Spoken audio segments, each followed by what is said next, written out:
Hi, my name's Scott and welcome to the Living History School. Today we'll be taking drying corn, not sweet corn, and turning it into flour and chicken feed by using our hand mill. So what you do is you take your kernels and you basically put them in the top here and you crank on this hand crank, and there's two wheels in here, and this wheel's axis.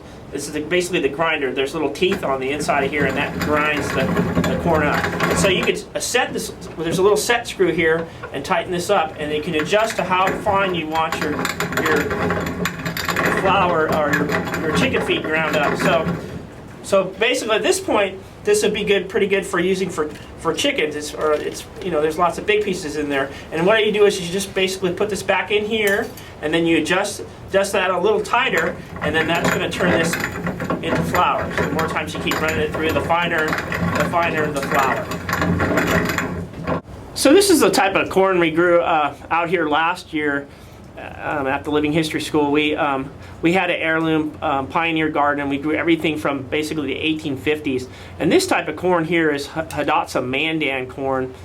This comes from the Hidatsa Native American Indian people that lived along the Knife River. A lot of you are probably familiar with that tribe. That's where Sacagawea of Lewis and Clark came from. She was from the Hidatsa tribe. So this is Hidatsa Indian corn or maize, and this is a good type of drying corn.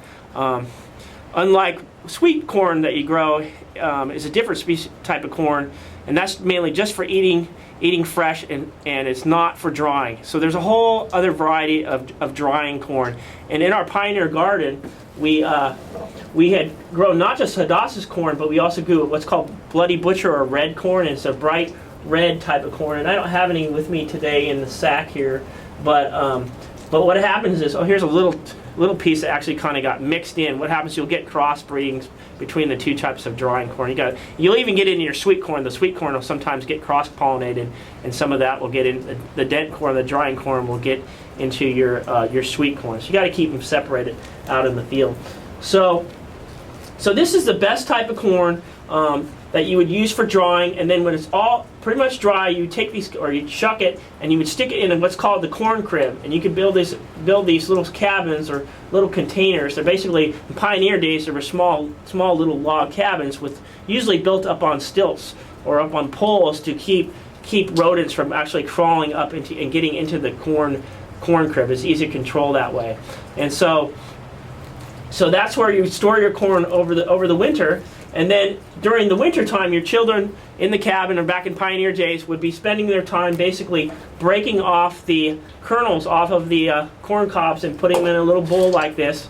And then you would take that and you would basically put this into your hand mill, into your grinder, and turn that into flour or chicken feed or whatever you want to do with it. And then once you have this really nice flour that you've produced, you can take and make cornmeal, or use the cornmeal basically, or the corn flour, and turn it into cornbread. I'd like to thank you today for joining me on the Living History School, and I'd like to thank our new partners for joining us from pioneerliving.net.